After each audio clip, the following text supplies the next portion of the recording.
Hook. Your mind doesn't do what you tell it to. You've tried. You've told yourself to stop overthinking, to let it go, to just be positive, and the thought came back louder. The harder you pushed, the more it pulled. And somewhere in there you probably started wondering if your own mind was actually working against you. Here's the thing, it kind of is. Not because something's wrong with you, but because the way your mind actually handles thoughts is completely different from what most people assume. And once you see what's really happening in there, the whole thing starts to make a strange kind of sense. We'll look at why your brain defaults to negative thinking even when life is going fine.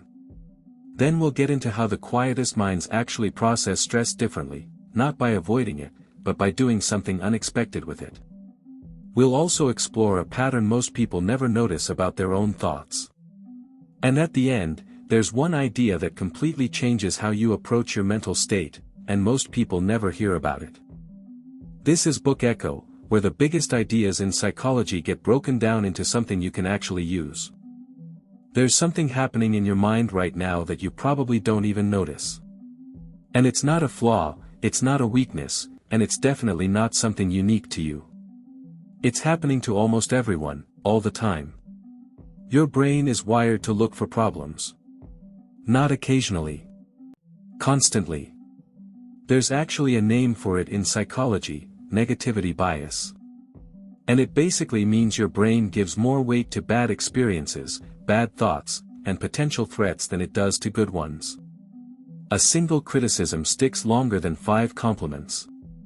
One bad morning can color the entire day. One uncomfortable interaction replays in your head while a dozen good moments just quietly disappear. The reason this happens goes back further than you might think. For thousands of years, the human brain had one primary job: keep you alive. And in that kind of environment, ignoring a potential threat was far more dangerous than ignoring something good. Miss a reward, you lose an opportunity. Miss a threat, you don't survive. So the brain evolved to scan constantly, looking for what's wrong, what's dangerous, what could go bad. That scanning system never switched off. It just followed us into modern life. The problem is, modern life doesn't look anything like the environment that system was built for. You're not being chased. You're not fighting for survival every hour. But the brain doesn't know that. It still treats a difficult conversation at work the same way it would treat a physical threat. It still treats uncertainty about the future the same way it would treat danger. The alarm system is running in a world where most of the alarms are false. And this is where it gets interesting. Because most people try to fix this by pushing the negative thoughts away. They try to replace them with positive ones. Force themselves to look on the bright side. And it rarely works, not because they're not trying hard enough, but because they're fighting the wrong thing. You can't just overpower a system that's been running for thousands of years by deciding to feel better. What's actually happening when you try to force positivity is that your brain treats the forced thought as artificial, because it is. It doesn't match the emotional signal underneath it. So the negative thought doesn't leave, it just goes quieter for a moment before coming back stronger. It's like pressing down on a spring. The people who actually manage to shift their mental default aren't fighting their negative wiring. They're working with it differently. And that difference, between fighting your mind and working with it, is exactly what separates someone who stays stuck from someone who actually changes. But before you can work with it, you have to understand what's actually driving the cycle. And that starts with something most people completely overlook about how their own thoughts are formed. So if pushing negative thoughts away doesn't work, what does? That's the question most people never get a real answer to. Because the advice that's everywhere, think positive, focus on the good, reframe your mindset, sounds right. It just doesn't hold up when you actually try it. Here's what's really going on. There are 2 completely different things that people call positive thinking, and almost nobody separates them. The first is forced positivity. The second is trained positivity. They look similar from the outside. The results are completely different. Forced positivity is what most people are actually doing. It's when you feel anxious, stressed, or low, and you consciously try to override that with a better thought. Tell yourself it's fine. Remind yourself of the good things. Push the uncomfortable feeling aside and replace it with something brighter. It feels like the right move. And for about 30 seconds, it works. Then the original feeling comes back, usually stronger, because nothing underneath it actually changed. You painted over the problem. Trained positivity works at a different level entirely. It's not about what you tell yourself in the moment, it's about what your brain has been conditioned to reach for automatically. It's not a response you choose. It's a default you've built. And the difference between those two things is enormous.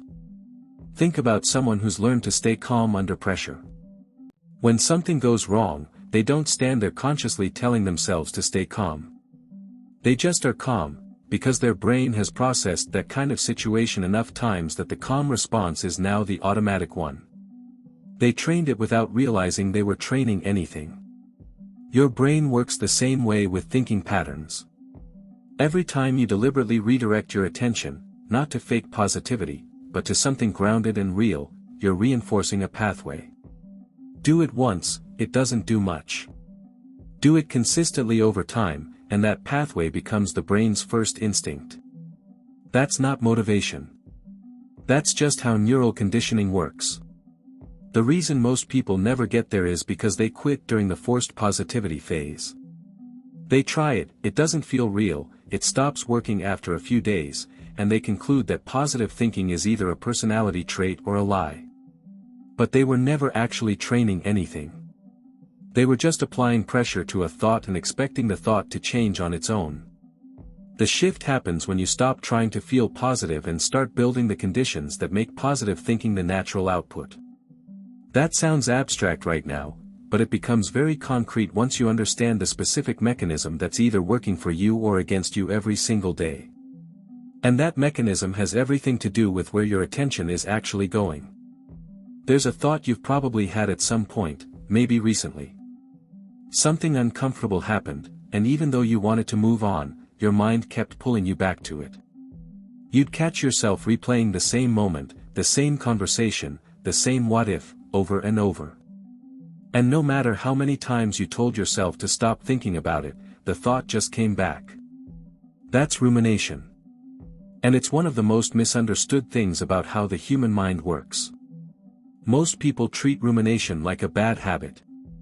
Like if they just had more discipline, more willpower, they could stop it. So they try to distract themselves. They try to think about something else. They try to push the thought out. And for a while it seems to work, until they're lying in bed that night and the whole thing starts over again. Here's why that happens. When your brain flags something as unresolved, it keeps returning to it. Not to torture you, but because it's trying to solve it. Rumination is actually your brain's problem-solving system misfiring. It's looping on the same thought because it hasn't found an exit, a resolution, a conclusion, a clear next step. So it keeps running the loop, hoping something will click. The problem is that most of what we ruminate about doesn't have a clean resolution. You can't go back and redo the conversation. You can't know for certain how something will turn out. You can't fix something that's already done. And the brain doesn't handle that well. It keeps looking for an answer that doesn't exist, in a loop that never ends. What makes it worse is the trying not to think about it trap. There's a well-known psychological effect: if someone tells you not to think about a white bear, that's all you can think about. The act of suppressing a thought requires you to keep checking whether you're still thinking about it. Which means you're always thinking about it. Suppression doesn't reduce the thought. It amplifies it. So what actually interrupts a rumination loop? Not distraction, that's temporary. Not suppression, that makes it worse. What works is giving the brain what it's actually looking for, a sense of completion. That can be as simple as writing the thought down and deciding what, if anything, can actually be done about it. It can be acknowledging the feeling underneath the thought instead of just fighting the thought itself. The brain stops looping when it believes the issue has been registered and either addressed or accepted. Understanding this changes how you deal with repetitive thoughts entirely. Because the goal stops being to silence your mind, and starts being to give your mind what it needs to let go.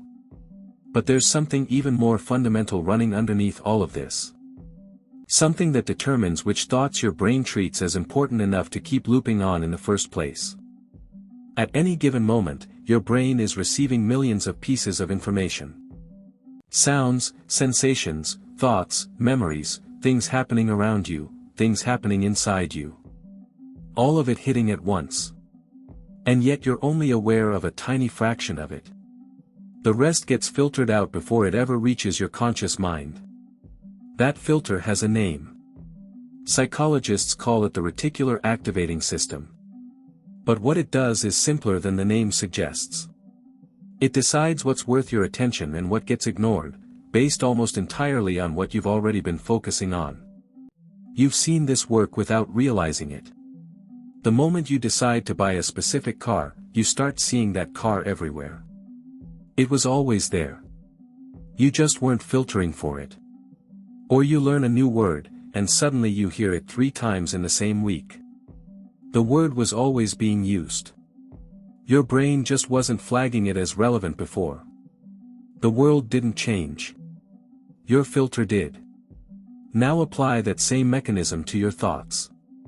If your brain has been repeatedly exposed to stress, worst-case thinking, and negative self-talk, it starts filtering for evidence that confirms those patterns. Not because the world is actually that threatening, but because your attention filter has been trained to look for exactly that. It finds what it's been told to look for. And then it hands that evidence back to you as proof that things really are as bad as you thought. This is why 2 people can experience the exact same situation and walk away with completely opposite interpretations. One person notices what went right. The other notices what went wrong. Neither is lying. They're both reporting accurately, but they're reporting from 2 completely different filters. The reason this matters so much is that most people try to change how they feel without changing what their filter is looking for. They want a more positive experience of life, but their attention is still automatically scanning for problems, threats, and failures. The emotional experience follows the filter. Change what you consistently direct your attention toward, and the filter gradually recalibrates. Not overnight. But steadily. This is also why environment matters more than most people admit. If you're constantly surrounded by negativity, in conversations, in media, in the content you consume, your filter absorbs that as the baseline. It starts treating that as normal. And then it looks for more of it. The filter isn't neutral. It's shaped by whatever you've been feeding it. The practical implication of this is uncomfortable for a lot of people. Because it means your current mental state isn't just happening to you. It's partly a result of what you've been consistently paying attention to, whether you chose that consciously or not. And once you understand that the filter is trainable, the next question becomes obvious. If thoughts and attention shape your filter, what's shaping your thoughts in the first place? Here's something that sounds simple but most people never fully sit with. Your thoughts create emotions. And your emotions create thoughts. And those 2 things are running in a loop, constantly feeding each other, in a cycle that most people never actually step outside of. It works like this. You have a thought, something goes wrong, or you imagine something going wrong, and that thought produces a feeling. Anxiety, frustration, low mood.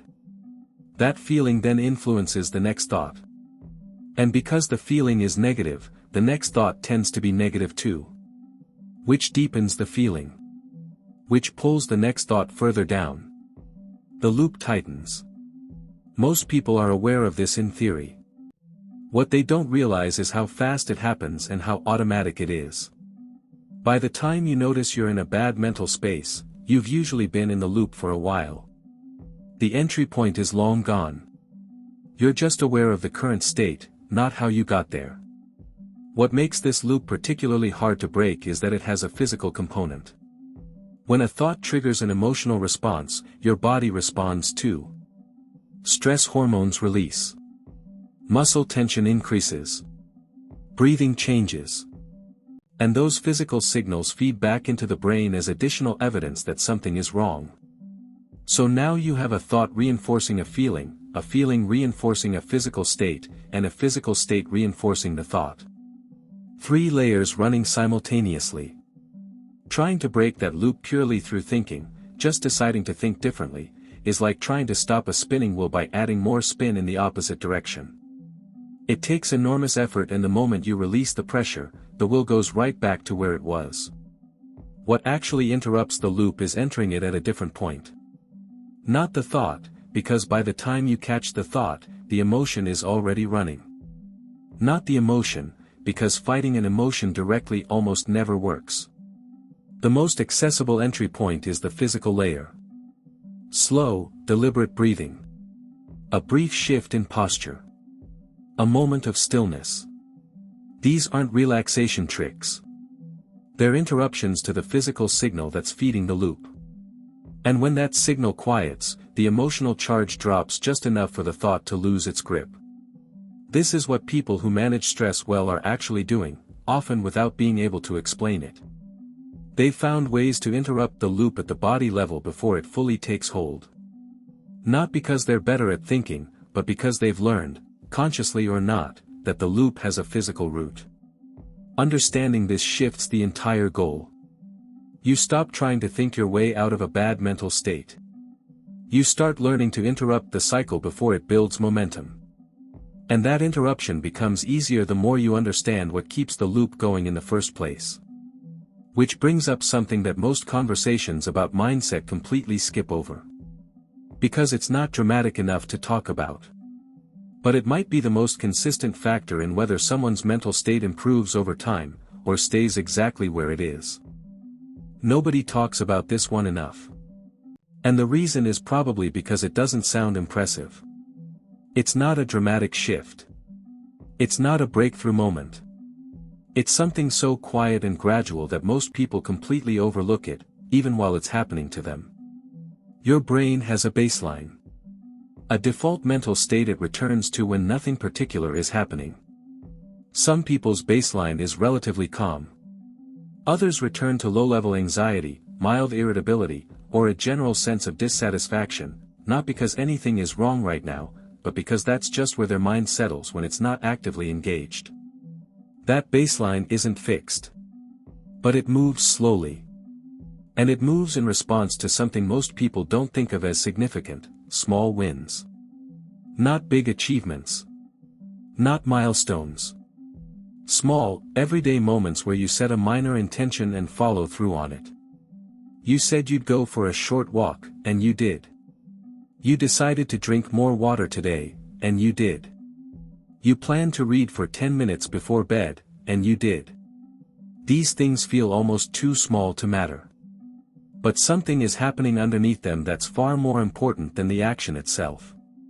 Every time you follow through on a small intention, your brain registers it. Not in a dramatic way, there's no celebration, no reward signal that you'd consciously notice. But the brain is keeping score. And what it's tracking is something specific: the gap between what you said you'd do and what you actually did. Narrow that gap consistently, and your brain starts building a quiet confidence in its own ability to function. Widen it consistently, by setting intentions and ignoring them, and the brain learns the opposite. That follow-through isn't something you're actually capable of. That intentions don't lead anywhere. This is why motivation-based approaches to changing your mindset almost always fail. Motivation is a feeling. Feelings are unreliable. They go up and down based on sleep, stress, circumstance. If your ability to follow through depends on feeling motivated first, you'll follow through maybe 30% of the time. And the brain learns from that pattern too. Small wins work differently because they don't require motivation. They require only the smallest possible version of the thing. So small that resistance barely registers. And each completed action adds a tiny deposit to a mental account that most people don't even know they have, one that determines how capable and stable they feel at the baseline level. The compounding effect of this is real but invisible. Nothing looks different after 1 week. After a month, something shifts, not dramatically, but noticeably. The mental default starts moving. The place your brain returns to when nothing is happening begins to feel slightly less heavy. Not because you've solved anything, but because the brain's evidence about what you're capable of has quietly changed. Most people are waiting for a big moment to reset their mental state. A vacation. A life change. A breakthrough realization. But the baseline doesn't move from big moments. It moves from the accumulation of small ones. And the thing that determines whether those small moments even happen, is something most people keep underestimating. Most people treat willpower like it's the answer to everything. If they're struggling to stay positive, to follow through, to maintain any kind of mental consistency, the conclusion they reach is that they just need more discipline. More effort. More control over their own mind. And that conclusion sounds reasonable.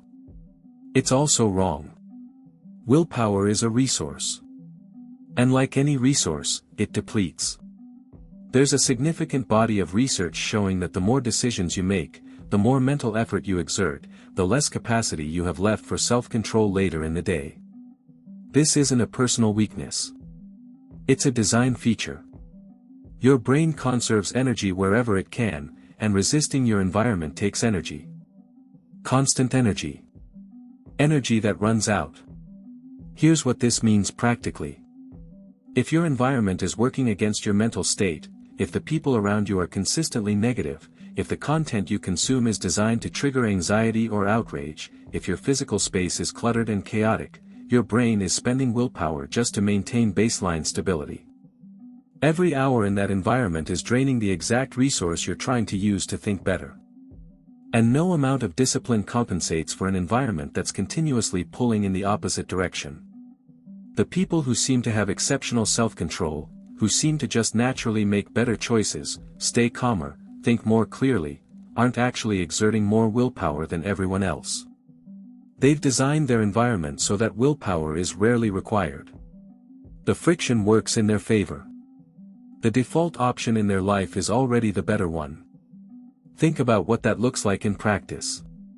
Someone who wants to read more doesn't rely on motivation or discipline, they put the book on their pillow and move their phone to another room. Someone who wants to reduce anxious thinking doesn't white-knuckle their way through it, they remove or limit the inputs that reliably trigger it. They're not fighting their environment. They've restructured it so the environment is doing the work. This applies directly to mental state. The thoughts your brain defaults to are heavily influenced by what it's been consistently exposed to. If your daily environment, conversations, media, physical surroundings, is saturated with negativity, your brain treats that as normal. It calibrates to it. And then it takes enormous effort just to think neutrally, let alone positively. You're swimming against a current that never stops. Changing your environment doesn't have to be dramatic. It can start with something as simple as being deliberate about the first thing your brain encounters in the morning. What you read. What you listen to. Who you talk to first. Those early inputs set a tone that the rest of the day tends to follow, not because of some mystical morning routine logic, but because your attention filter is freshly calibrated at that point and absorbs what it receives more deeply. The uncomfortable truth here is that a lot of people are working incredibly hard mentally, trying to force a better mindset, while living inside an environment that makes that mindset almost impossible to sustain.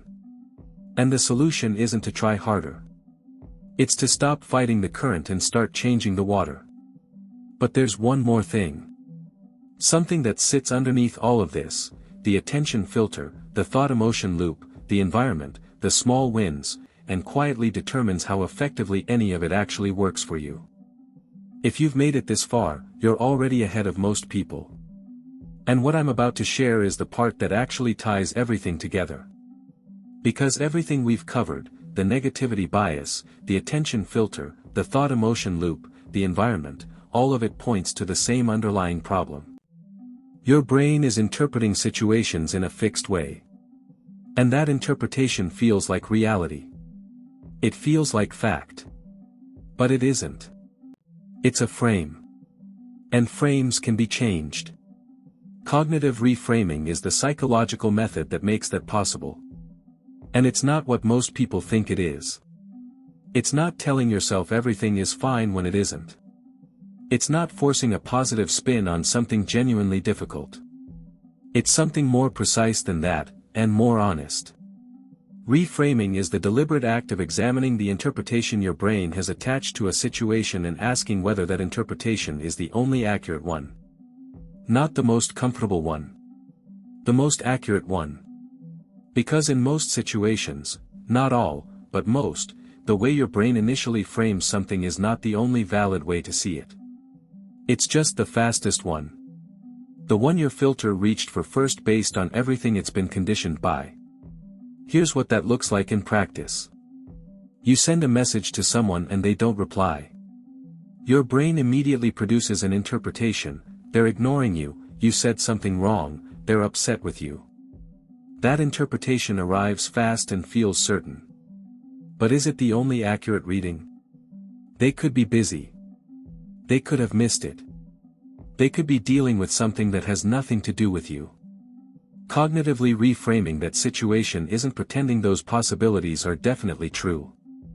It's refusing to let the first interpretation be treated as the only one. The reason this is powerful is because of what we covered with the thought-emotion loop. Your emotional response doesn't come from the situation itself, it comes from the interpretation. Change the interpretation, and the emotional response changes with it. Not always immediately. But reliably, over time, with practice. What makes reframing different from forced positivity is that it requires honesty. You're not replacing a negative thought with a positive one. You're interrogating the negative thought and asking what evidence it actually has. Sometimes the answer is, quite a lot. Sometimes the situation really is as bad as it seems. And in those cases, reframing doesn't pretend otherwise. It shifts to, okay, this is genuinely difficult. What's actually within my control here? That's still a reframe. Just a different kind. One that moves from helplessness to agency. This is also where everything else we've talked about starts connecting. Your attention filter determines which interpretations your brain reaches for first. Your environment shapes what the filter has been trained on. Your small wins build the baseline stability that makes it easier to pause and question an interpretation instead of just accepting it. The thought-emotion loop is what reframing interrupts, at the interpretation level, before the emotional cascade fully builds. Cognitive reframing isn't a trick. It's a skill. And like every skill, it's weak at first and gets stronger with repetition. The first few times you try to question your brain's automatic interpretation, it feels forced. Unconvincing. Your brain pushes back because the original frame feels more real. But the more consistently you practice examining interpretations instead of accepting them, the more naturally it starts to happen. Until eventually your brain begins doing it on its own, not because you forced it to, but because you trained it to.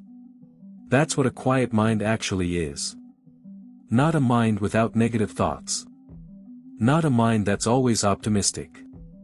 A mind that's learned to see its own interpretations clearly, and knows it has a choice about which ones to carry forward. What we've covered today isn't a collection of separate ideas. It's one continuous picture. Your brain defaults to negativity because it was built that way, not because something is wrong with you. Forced positivity fails because it doesn't touch the underlying system. Rumination loops because the brain is searching for resolution it can't find. Your attention filter shapes what feels real. Your thoughts and emotions feed each other in a cycle that has a physical root. Your environment does more work than your willpower ever will. And small consistent follow-throughs quietly rebuild your mental baseline over time. Cognitive reframing ties it all together, not by forcing better thoughts, but by teaching your brain to question the ones it reaches for automatically. Tonight, pick one thought that's been repeating and ask it one honest question: is this the only way to see this? That's enough to start. Everything we covered today, the loops, the filter, the defaults, it all points to the same thing. Your brain is running patterns you didn't consciously choose. And once you see that, one question becomes hard to ignore. You think you're the one deciding what to focus on, what to worry about, what to let go of. But most of the thoughts running through your mind right now weren't chosen by you at all. They just showed up, and you followed along like they were yours. So if you're not actually choosing your thoughts, who is? If you want to find out how to take that control back and control your mind, the video is right there on your screen. Click on it.